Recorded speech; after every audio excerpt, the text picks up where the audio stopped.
Hello everyone, स्वागत है आपका एक बार फिर से किंडल क्लासेस पर। तो आज हम पढ़ेंगे क्लास 8 का चैप्टर नंबर 3 अंडरस्टैंडिंग क्वाड्रिलेटरल्स। तो आज इसमें हम क्वाड्रिलेटरल्स के बारे में जानेंगे। तो चलिए शुरू करते हैं। तो हमारा पहला पॉइंट है पॉलीगन्स। तो पॉलीगन्स क्या होता है?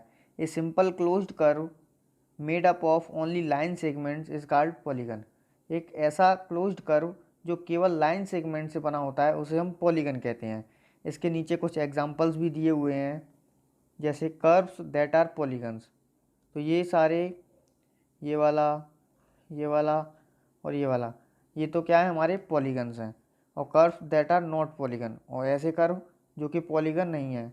क्यों नहीं है ये पॉलीगन? क्योंकि ये कहीं ना कहीं से खुले हुए हैं, इनमें पासेज हैं, इसलिए ये पॉलीगन नहीं है। तो पॉलीगन क्या होता है? A simple closed curve made up of only line segment is called polygon. ऐसे क्लोज्ड कर्व जो केवल लाइन सेगमेंट से बने होते हैं और जो बंद होते हैं उन्हें हम पॉलीगन्स कहते हैं। इसके बाद हमें कुछ पॉलीगन्स दिए हैं और उनके नाम दिए हैं। Classification of polygons. तो नंबर ऑफ साइड्स और वर्टिसेस दी हुई हैं, उसके बाद उसका नाम दिया हुआ है और उसमें फिगर भी दिया हुआ है। तो जैसे 3 साइड वाले को हम क्या कहेंगे? ट्रायंगल, जिसमें 3 भुजाएं होती हैं, 3 साइड होती हैं। 4 साइड वाले को क्या कहेंगे? क्वाड्रिलेटरल।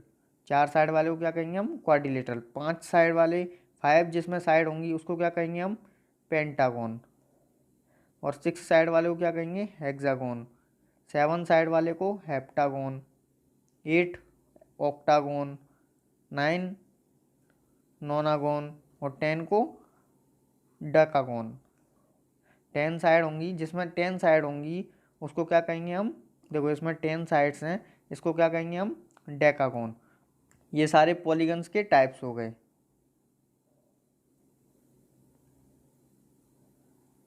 इसके बाद है कॉन्वेक्स और कॉनकेव पॉलीगन्स। तो यहाँ पे दिया हुआ है convex and concave polygons. Here are some convex polygons and some concave polygons. तो कॉन्वेक्स पॉलीगन्स क्या होते हैं और कॉनकेव पॉलीगन्स क्या होते हैं? तो कॉन्वेक्स पॉलीगन्स में सारे जो इंटीरियर एंगल्स होते हैं वो 180 डिग्री से कम होते हैं, 180 डिग्री से कम होंगे। जबकि कॉनकेव पॉलीगन्स में एक एंगल 180 से बड़ा होगा। एक एंगल कैसा होगा? 180 से बड़ा। जैसे इसमें ये वाला एंगल 180 से बड़ा है, जैसे इसमें ये वाला एंगल 180 से बड़ा है, इसमें ये वाला एंगल 180 से बड़ा है, और इसमें ये वाला एंगल 180 से बड़ा है। तो कॉनकेव पॉलीगन्स में एक इंटीरियर एंगल 180 डिग्री से बड़ा होगा, जबकि कॉन्वेक्स पॉलीगन्स में ऐसा नहीं होगा। कॉन्वेक्स पॉलीगन्स में सारे एंगल्स 180 डिग्री से छोटे होंगे। तो ये कॉन्वेक्स और कॉनकेव पॉलीगन्स का बेसिक डिफरेंस है। चलिए आगे चलते हैं। आगे दिया है हमें regular and irregular polygons. A regular polygon is both equi angular and equilateral. एक रेगुलर पॉलीगन्स हमेशा कैसा होगा? इक्वी एंगुलर, उसके सारे एंगल्स बराबर होंगे, एंड इक्विलेटरल, और सारी भुजाएं बराबर होंगी। फॉर एग्जांपल, जैसे a square has sides of equal length. एक स्क्वायर की साइड्स होती हैं वो बराबर लंबाई की होती हैं, and angles of equal measure, और सारे एंगल होते हैं वो भी कैसे होते हैं? बराबर होते हैं। Hence it is a regular polygon, इसलिए वह रेगुलर पॉलीगन होता है। A rectangle is equi angular. एक रेक्टेंगल है, उसके सारे एंगल तो बराबर होते हैं बट नॉट इक्विलेटरल, लेकिन सारी भुजाएं बराबर नहीं होती। तो क्या एक रेक्टेंगल रेगुलर पॉलीगन होगा? Is an equilateral triangle a regular polygon. क्या एक इक्विलेटरल ट्राइंगल रेगुलर पॉलीगन होता है? अगर होता है तो क्यों? तो चलिए देखते हैं। हमें ये दिया है, ये एक इक्विलेटरल ट्राइंगल है और ये रेगुलर पॉलीगन है। ये कैसा पॉलीगन है? रेगुलर पॉलीगन है।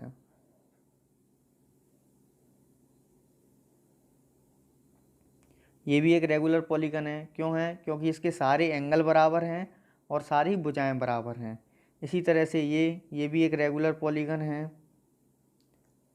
और ये वाला भी एक रेगुलर पॉलीगन है, क्योंकि इनकी सारी भुजाएं बराबर हैं और सारे एंगल बराबर हैं। यहीं पर ये एक रेगुलर पॉलीगन नहीं है, क्योंकि इसके ना तो भुजाएं बराबर हैं और ना एंगल बराबर हैं। ये एक रेक्टेंगल है, लेकिन रेक्टेंगल एक रेगुलर पॉलीगन नहीं होता, क्योंकि उसकी आमने सामने की भुजाएं तो बराबर होती हैं, अपोजिट साइड्स तो इक्वल होती हैं, लेकिन चारों साइड इक्वल नहीं होती, इसलिए इसे हम रेगुलर पॉलीगन नहीं कहेंगे। ऐसे ही ये भी एक रेगुलर पॉलीगन नहीं है और ये भी एक रेगुलर पॉलीगन नहीं है, क्योंकि इनमें भी जो साइड हैं वो इक्वल लेंथ की नहीं है। तो ये सारे, ये वाला, ये वाला, ये वाला और ये तो रेगुलर पॉलीगन्स के एग्जाम्पल हैं। और ये चारों कैसे हैं? Polygons that are not regular, जो रेगुलर नहीं है उनके एग्जाम्पल हैं। इसमें डायगोनल्स, तो डायगोनल क्या होता है? A diagonal is a line segment connecting two non consecutive vertices of a polygon. तो एक डायगोनल एक ऐसा लाइन सेगमेंट होता है जो टू नॉन कॉन्सिक्यूटिव वर्टिसेस को जोड़ता है। एक पॉलीगन के दो नॉन कॉन्सिक्यूटिव वर्टिसेस को जोड़ने वाली लाइन को क्या कहेंगे हम? डायगोनल। जैसे एक पॉइंट है हमारा P, एक वर्टेक्स है P, तो इसके कॉन्सिक्यूटिव कौन कौन से हैं पॉइंट्स? एक तो Q है और एक S है, तो ये तो इसके कॉन्सिक्यूटिव हो गए। लेकिन दूर कौन सा है? R। P से जब R को जोड़ेंगे तो ये हमारी क्या कहलाएगी? डायगोनल। ऐसे ही Q है, Q के कॉन्सिक्यूटिव कौन से हैं? P और R, इनको हम एडजेसेंट भी कहते हैं। तो Q के दूर कौन सा है? S, तो जब Q से S को जोड़ेंगे तो ये क्या कहलाएगी? डायगोनल कहलाएगी हमारी। इसी तरह से ABCDE, ये एक पेंटागन है, इसमें भी हम डायगोनल्स खींच सकते हैं। इसी तरह से KLMN, ये भी एक क्वाड्रिलेटरल है, तो इसमें भी हमने डायगोनल्स खींचे हुए हैं। नंबर ऑफ डायगोनल्स निकालने के लिए एक फॉर्मूला होता है जिसे आप किसी भी पॉलीगन के नंबर ऑफ डायगोनल्स निकाल सकते हैं। तो नंबर ऑफ डायगोनल्स निकालने का क्या फॉर्मूला होता है? n-3/2, ये फॉर्मूला है जिससे हम नंबर ऑफ डायगोनल्स निकाल सकते हैं। यहाँ पर n क्या है? Number of sides. जैसे ये इसमें कितनी साइड हैं? इस वाले में 4 साइड हैं, तो हम n की जगह पर कितना रखेंगे? 4। इसमें कितनी साइड हैं? इसमें 5 साइड हैं, तो हम n की जगह पर कितना रखेंगे? 5। इसमें भी 4 साइड्स हैं, तो हम n की जगह पर कितना रखेंगे? 4। तो इसमें रख के हम देखते हैं। जैसे हमें मान लो एक हेक्सागोन दिया हुआ है, हमें क्या दिया है? हेक्सागोन। तो हम हेक्सागोन के डायगोनल्स कैसे निकालेंगे कि उसमें कितने डायगोनल्स खींच सकते हैं हम? तो हेक्सागोन में कितनी साइड्स होती हैं? 6, तो हम n की जगह पर क्या रखेंगे? 6 रख देंगे। तो फॉर्मूला क्या था? n-3/2, ये फॉर्मूला था। तो इसमें हम n की जगह पर कितना रख देंगे? 6 रख देंगे। तो 6 -3/2, ये 2 से ये 6 कट जाएगा 3 बार, और 6 - 3 कितना हो जाएगा? 3। तो 3 × 3 कितना हो जाएगा? 9। तो इसका मतलब एक हेक्सागोन में कितने डायगोनल्स होंगे?